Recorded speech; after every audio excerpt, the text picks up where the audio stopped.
Seperti tadi siang saya ditelepon Bang James, tiba-tiba dia merasakan ketakutan luar biasa gitu, panik gitu.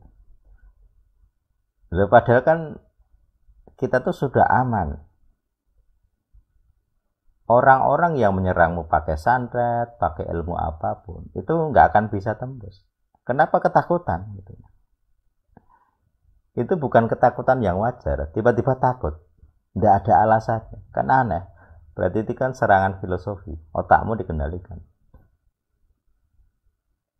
Saya udah buktikan gitu. Roh itu nggak bisa nyerang kok. Yang dia serang hanya pikiran saja. Kalau pikirannya menang, nggak bisa menang dia.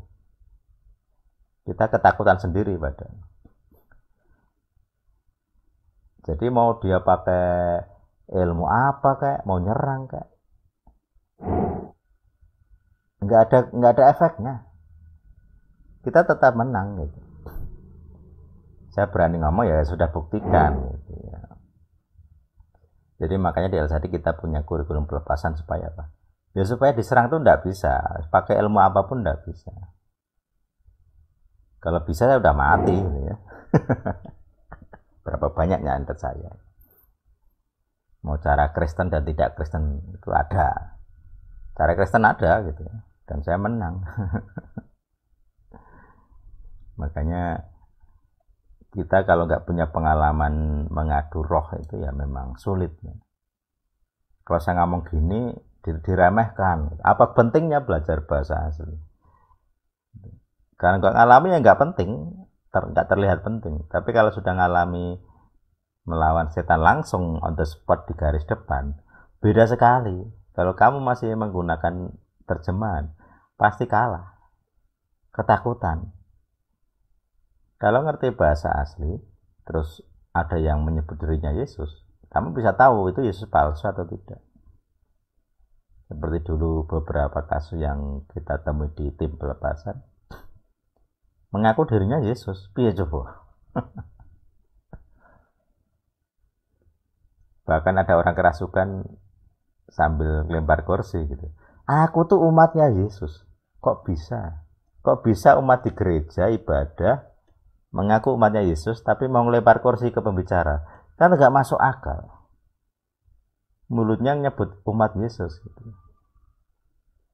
Tapi mau ngelempar kursi sambil marah-marah. Aku tuh ya umatnya Yesus. Jadi dia mengira dengan menyebut Yesus orang akan wow gitu ya. Ya kalau di luar El Sadik mungkin orang akan tertipu. Di El Sadik kita tahu itu bukan yang asli. Kecuali dia nyebut bahasa asli baru. Dan terbukti kita punya pengalaman setan tidak bisa nyebut bahasa asli. Nyebut Yesus gampang. Karena kata Yesus tidak punya makna. Cari aja di kamus, tidak ada maknanya. Wong itu serapan bunyi. Seperti saya bilang tadi, Yehosua jadi hanya hilang. Yosua dan Yesua. Kemudian di Yunani tidak ada A. Jadi akhiran A-nya diganti us. Us, Paulus. Bahkan sampai ada kata Saulus. Saulus itu siapa? Tidak ada aslinya Saulus itu.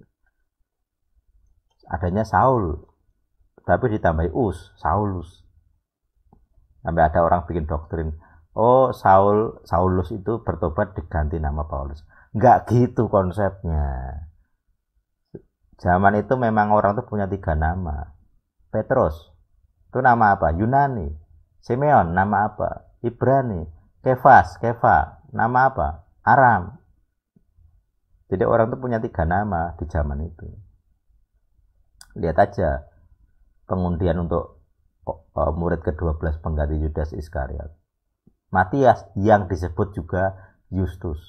Matius, Matit Yahu disebut juga Justus. Itu nama Yunaninya.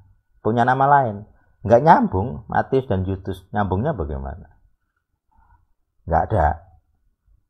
Kalau Petrus ya masih mending ya. Petros, Kefas, itu batu karang. Nah kalau Simon tidak nyambung. Kata Simon tidak ada unsur batu karangnya. Jadi Kefa itu sebutan, Petros itu sebutan, nama dirinya siapa? Simon. Simon atau Simeon. Itu nama diri, nama sebutannya Kefa, batu karang. Petros, batu karang. Yang nggak ngerti perbandingan bahasa, ocehannya seperti tadi. Oh, Paulus itu nama pertobatan, nama aslinya Saulus. Saulus saja sudah salah. Itu ya, jadi itu pentingnya pemahaman ini.